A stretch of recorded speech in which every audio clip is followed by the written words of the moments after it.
I'm Jim Willingham, owner of Cable Time here in Rainsville. We're a dish premier retailer. Started in 1983. We were looking forward to a new channel coming to the Hopper system. It's called the Community's Own Dish, and what we will be doing with that is local events in Jackson and DeKalb counties. And I'm constantly looking for new content. I want you guys to tune into it. Hopefully it'll be on the Hopper system soon. So I've known Barry Owens for a lot of years. Barry's a good friend of mine. Most of you on Sand Mountain, Jackson counties, and throughout the region have heard of Barry's Barbecue. So I called Barry and I said, Barry, how about telling your story, if you will, from the beginning to the end? And I know the people would love to hear it. I would love to hear it. And thank you for being here, Barry. And thank you, Jim. My buddy, we go a long way back. Sure do. We go a long way back. So hope you folks enjoy. And just remember, Community's Own Dish, we will constantly be having more and more content. You never know what we're going to have, but I promise you, you will enjoy. So I'll be quiet now and pass it over to my buddy, Barry. All right, you ready for me to tell the story? So, well, I started barbecuing in 1988. We had a church function and we was having problems getting barbecue, so we rigged up a little old pit there out there, right there at their house, and we did about 300 pounds for a church function that we had at our church. And you know, it started from there. After that, you know, we began to have people call and said, hey, when are you going to do some more barbecue? So we've done a little bit, you know, after that. And then we sold a business in 1992 in Fife, and which we barbecued for a restaurant there in Fife for a couple of years. And then we barbecued for one here in Rainsville, you know, for about a year, just one day a week. And then we sold our business and went home. You know, we had poultry houses, and after about a year, we kind of got, I guess you'd say, tired of looking at each other. Me and my wife, we've worked together since 1971. She's as much a part of this as I am. So I told her one day, I said, well, we're going to build us a small kitchen out. We had a building outside, and get it health department approved, you know, where we can barbecue and sell to the public. So that's what we did. We built a kitchen and got everything, you know, going, and we got open, got started, you know, everything was going well. And at that time, you know, we even delivered here into Rainsville, Alabama. We'd call, you know, on Fridays or get plates ordered from different businesses, and we'd deliver up here. And that was Labor Day of 93.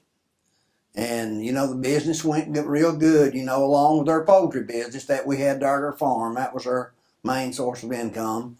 But then in Palm Sunday in 1994, we had a tornado that came through, and it leveled everything we had. You know, we lost our home, our poultry houses, our barbecue restaurant, our pit, you know, place that we had. We lost all of it. So my wife, we were talking one day. She said, well, now what are we going to do? And I said, well, I don't know. We'd got prices on poultry houses, and, you know, they were so high then. I said, well, I think I'm just going to build a little restaurant. She looked at me and, you know, just kind of crazy like, and said, well, do you think anybody's going to come out here and eat? I said, well, you know, I don't know. I said, they might. And I said, well, we ain't got nothing to lose. So that's what we did. We built our building back, our restaurant back. The building that we had, we built it back, and built a little dining room. It seated about 40 people, and actually we done it before we did our house back. So we got it back opened in Labor Day of 94, and we got back in our home in October of that year. We had to build a new home, and we started from there, you know. And with the first weekend, you know, we was fairly busy. And one little segment I'd like to tell you, I had this guy that came. His name was Bill Dufixit. He was he had owned 3 restaurants around in this area, and he was a good friend of mine. And he come and told me, but he said, he talked with me, he said, Barry, said, this ain't gonna, our restaurant was in our backyard. He said, well, this ain't gonna work, Barry. He said, location is 90% of your business. I said, well, Bill, it might not work, but I said, I think, with a good try, I'm gonna try it. So time went on, and our business just grew and grew and grew. So later on, Bill came back and he told me, he said, Barry, I'm going to apologize to you. He said, I didn't think you'd ever make it out here, but he said you did. So our business, just kept growing and growing. And then in 98, we had to add another a building on that would seat, like 50 more people. So that put us up to a capacity of 90. And we started, with the same thing, and our kitchen wasn't big enough to accommodate 90 people. So we decided, we said, well, we're going to go with a buffet style. So we ended up going with a buffet style in 99. And then when we started that, things just, it really fell in place. It really took off. It done well. It did good. And then we was, full every weekend. And believe it or not, I've seen as high as 100 people standing outside, waiting to get in. And we have up till we closed, the 27th of October, we had 80, 90, and 100 people, outside those last week that we were open, to get in. But in 99, I had a company that called and asked me, could I supply them meat? And I told them, I said, well, I don't know, I probably can. So they asked me, would I come down and talk to them and discuss what they needed and what their wants was. And I said, well, I'll be glad to. So I went down to Montgomery with a salesman, and we carried some of our product down that we had. Well, they liked the order, so they liked the product. So they gave us a order for 100 cases that day, which was 1,000 pounds. And I thought, well, that won't be bad. We can run that. So we started running for them, running about 100 pounds a month, and on for about a year. Then it got to be 200 pounds a month, and then the next year it got to be 300 cases a month. Then it got to be 400 cases a month, and then in 06 it got so big, the little place that we had, we couldn't handle it. So we dropped across the road and we built another, what we call our processing plant, and that could accommodate more than what we really needed. But we had another opportunity to go in with Cracker Barrel, but we decided, it was going to be more than we wanted to do. So we took some other carriers, some other food distributors in this area, in Birmingham and Gadsden and Calera, and we had that one in Montgomery. So we started our processing plant in 2006, our new one, and it's just really grown. It took off, and it's right now, we're doing anywhere from 6 to 10,000 pounds of meat, each week. So it's really come on. Then in 05, it got really more than what we could handle, and I had one of my sons, Joey. He worked in Fort Payne, and he quit his job and came to work for us. And he pretty well managed the restaurant, and we pretty well run the processing plant. And, things still, just were, went well all the way through. And, we've had a lot of people over the years, over 25 years, that we stayed in business. We had a lot of people, that we've seen come and go. And we've had people, I've had customers that's come not every week, but, monthly, 2 or 3 times a month, maybe twice a month, from 110, 115 miles away. I had a guy from Dalton, Georgia. His name is Emery, and he has been a faithful customer for, I think, 17 years. He used to come every Friday night. He would drive down here, And if he went a week or two and didn't come, we would call to see about him because we knew something was wrong. He had heart trouble. And back in the fall last year, he didn't come for about 6 weeks. And I asked Joey, I said, well, have you seen Emery? He said, no, I haven't. I said, we'll call about him. And we did. And he'd had another bad heart attack and hadn't been able, but he got to come back the last 3 weeks, that we were open, and come back. And, people like that, you really appreciate the business that they give to you. And we've had other people that's done the same thing. That's been, what I call lifelong customers. And our business, I had a girl that came up to me one time. She said, I've never seen a business like this. Said, y'all know all these people, and I always like to go sit down and talk with them. I think that is a key to a business. If you know the people you work with, and they know you, and they know, what you are and how you are, then, it just makes things work better. So then in 2010, I decided to, me and my wife, I went on and retired in 2010, and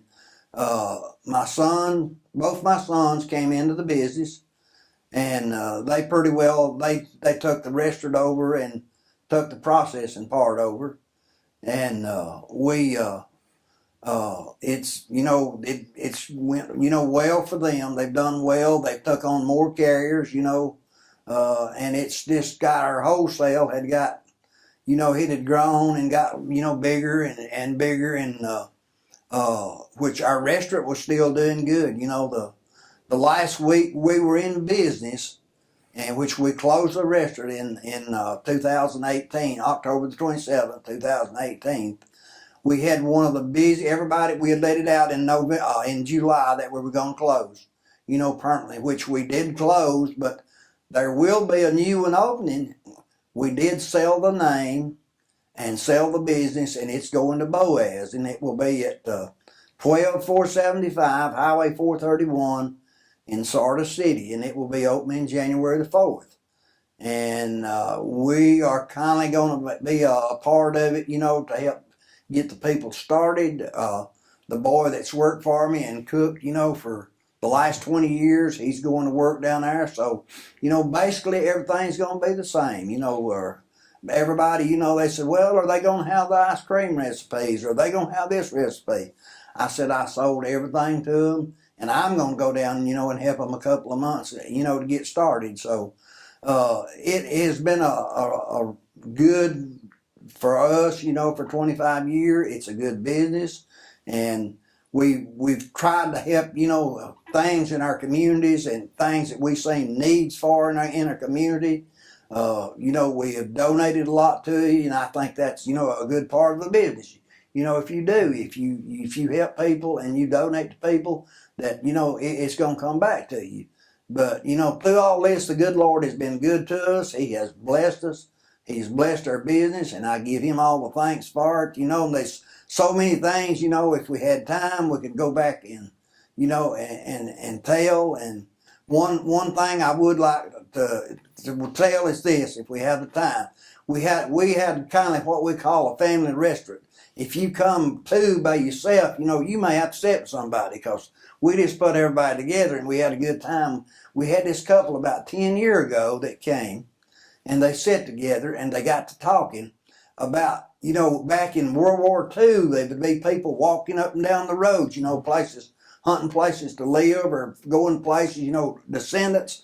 Well, this boy and girl, or man and woman, they were both older people, they got to talking about their grandparents that took in a couple. I can't remember where it was from, but it was overseas.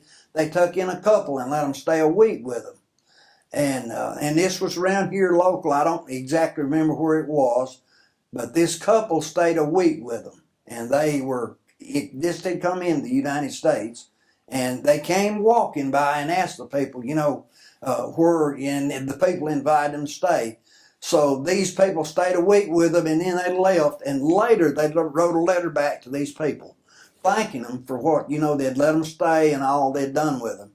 So this lady told them, she said, You know, I heard my grandmother tell a story like that.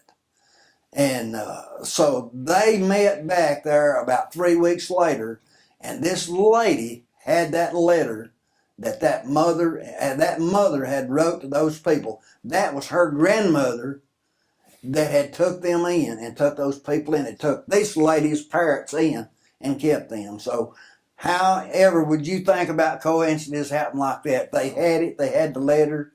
So that's just some of the things, and I can go on all day, you know, with things that we've seen happen. We've got books, you know, there in our register of people it's been, and we've got people from every nation. We've got every state in the union that's been there. Overseas, I guess there's probably 75 countries we've had people from.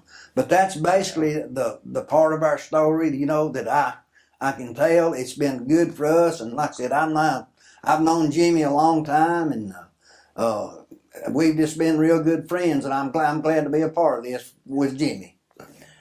I want to say this. I was thinking about Palm Sunday and all the devastation, and I rode down there, and the Red Cross, I'll never forget this, the Red Cross said, we've never seen a community like this at Antioch. Mm-hmm. They won't let us help them. They say, well, go help someone else. Right. We're okay. We're going to be fine.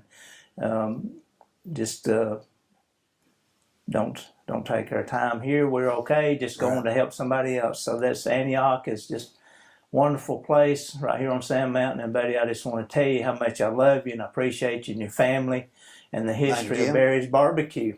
It's an amazing story. And what I was thinking here is never give up. No, never give up. That's part of it. Don't ever give up. Sometimes life is a journey.